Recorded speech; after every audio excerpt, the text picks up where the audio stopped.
Let me introduce Unsu, a determined woman who works in the high-stakes sales department of an upscale department store, specializing in dealing with wealthy VIP clients.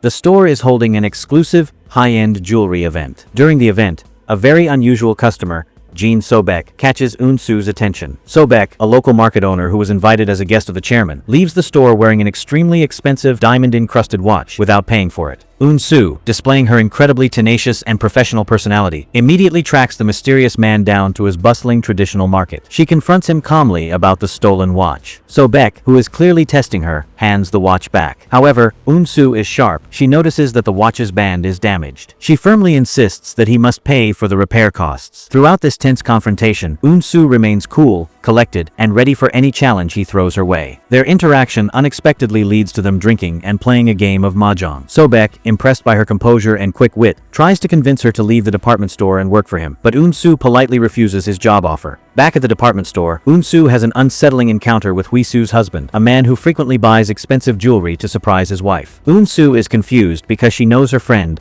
Hisu, hates surprises. This small detail raises an alarm in Unsu's mind. Next, a frantic VIP customer, Mrs. Kong, begs Unsu for help. Unsu is shocked to see that Mrs. Kang's face shows clear signs of having been severely beaten by her husband. Before Unsu can take any action, the abusive husband, Mr. Kwan, arrives and quickly takes Mrs. Kong away. To ensure Unsu's silence and reward her for her discretion, Mr. Kwan purchases 500 gifts under her name. The act of receiving a reward for witnessing abuse deeply troubles Unsu. Later that evening, she takes out her frustration and inner turmoil during her jiu-jitsu class, pushing herself to her physical limits. We are then shown a quick flashback of a young Unsu and her brother, Hyuk, hiding quietly in a room. This scene reveals a deep, specific trauma, the sound of a creaking door opening. The story jumps forward to Mrs. Jo's birthday. Despite being busy, Unsu and her brother, Hyuk, show up to celebrate. It is painfully clear that Mr. Jo is physically abusive to his wife, and only Hyuk seems to have the ability to calm him down slightly. That night, a small disagreement turns violent. A simple response from Mrs. Jo causes Mr. Jo to explode in a fit of rage and begin beating his wife. Hyuk runs away from the violence, but Unsu, displaying incredible bravery, steps in and confronts her father. Mrs. Jo frantically begs Unsu to stop, knowing that confronting him will only make Mr. Jo even more furious and dangerous. A quick, harrowing flashback shows the depths of the abuse, Mrs. Jo trying to jump from a window, with Unsu narrowly saving her life. The next day, Mr. Jo is quiet and seemingly remorseful, but also defensive and angry. Unsu tries to report him to the police, but the attempt is useless. Mr. Jo mockingly points out that the police don't care about domestic matters, a bitter truth that leaves Unsu feeling helpless. A flashback shows a teenage Unsu suffering from trauma related to people near open windows. While her insensitive classmates make fun of her fear, her true friend Hisu steps in and comforts her. In the present, Unsu thinks about her friend Hisu and misses her. She tries to check on her, but Hisu avoids her calls and attempts to meet. Worried, Unsu sneaks into Hisu's house. She is immediately shocked to see dark bruises covering Hisu's face. She tries once more to report the domestic violence to the police, but just as her father predicted, they do not take the assault seriously. Upset and overwhelmed by her failure to get help, Unsu returns to her jiu-jitsu class and pushes herself beyond all limits, refusing to give up even when she is close to passing out. As a result of her extreme behavior, she is temporarily banned from the gym. More flashbacks paint a detailed picture of her past pain. A young Unsu hiding with little Hyuk in a closet while their father savagely beat their mother. To protect her brother from the fear, she started taking him to the park often. In another flashback, she tries to take her own life after her mother's suicide attempt. Hisu gets a deep scar on her arm while saving Unsu. Later, at Hisu's wedding, Hisu is not ashamed of the scar, viewing it as a mark of their enduring friendship. In the present, Unsu gets completely drunk, and Jean Sobek must come and rescue her. Embarrassed by her state, she leaves quickly. On her way, she runs into the Chinese restaurant worker from the market and notices that he looks exactly like Hisu's husband. The worker doesn't seem to recognize her, leaving Unsu confused. Later, her brother, Hyuk, finds out she tried to report their father. He apologizes deeply for not sharing the burden of their family's troubles, and makes a firm decision to move back in to protect their mother. That night, Unsu goes to pay Sobek back the money she owes him. He refuses her payment, but agrees to share a meal. He notices her lingering sadness, and tells her that if she can't move on from her pain, she should unleash her crazy side instead. Right then, the news flashes onto the television screen. Mrs. Kong jumped in front of her husband's car. CCTV footage confirms the outfit Mrs. Kong was wearing was the same one she wore when she begged Unsu for help. Unsu is visibly shaken by the tragic news. She frantically calls her mother and Hisu. Her mother is safe, but Hisu does not pick up her phone. Unsu panics. Sobek, seeing her distress, makes an offhand cold comment. The abused women shouldn't be taking their lives. Instead, they should take revenge by taking their abusive husband's life. Unsu doesn't fully process his words as she races over over, arriving just in time to stop Hisu from taking her life. Hisu cries, saying she just wants to pass out on her own terms rather than suffer another beating from her husband, Jinpyo. Furious and heartbroken, Unsu declares to her friend, "Instead of you to end your life, we will rather end your abusive husband's life."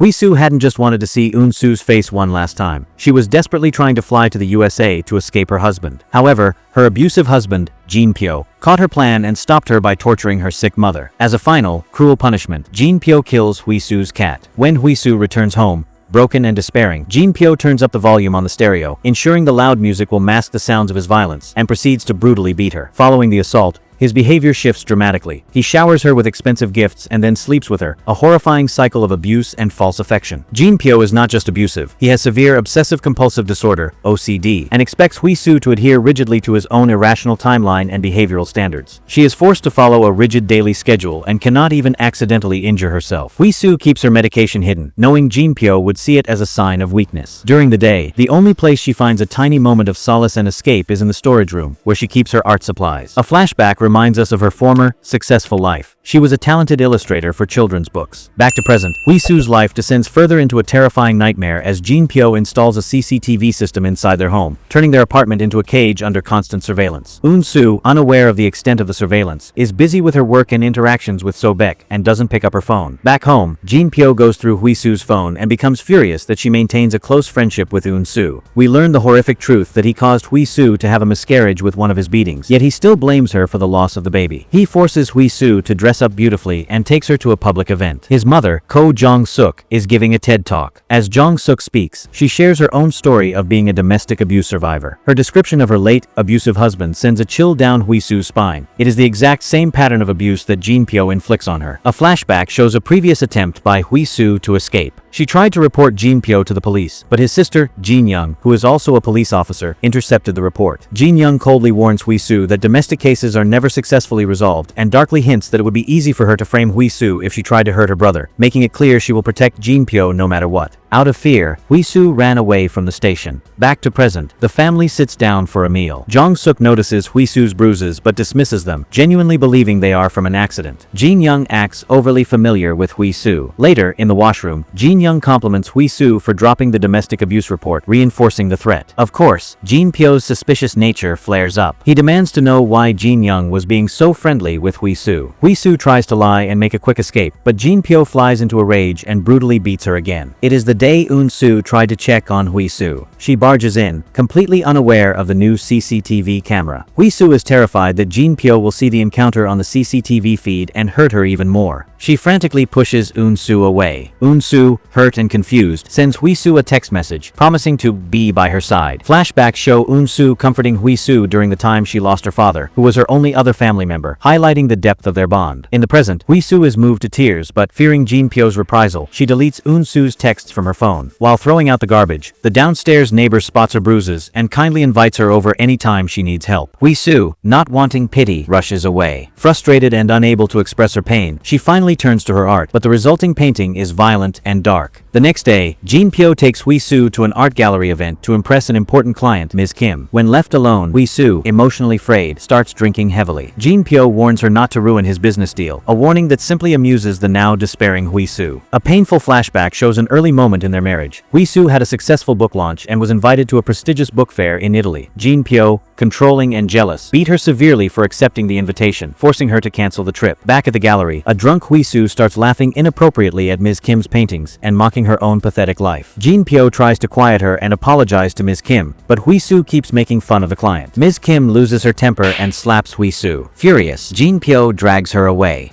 Hisu, fully realizing the trouble she is in, begs for forgiveness, accidentally knocking over a table of food. Furious beyond control, Jinpyo subjects Hisu to another round of brutal torture. Hisu, at her breaking point, realizes with cold certainty that he is going to kill her one day and finally accepts her fate. Unsu, looking at her broken friend and remembering the tragic death of Mrs. Kong, makes a solemn, terrifying decision. Furious and heartbroken, Unsu declares to her friend, "Instead of you to end your life, we will rather end your abusive husband's life." The camera then cuts to a shockingly gruesome scene.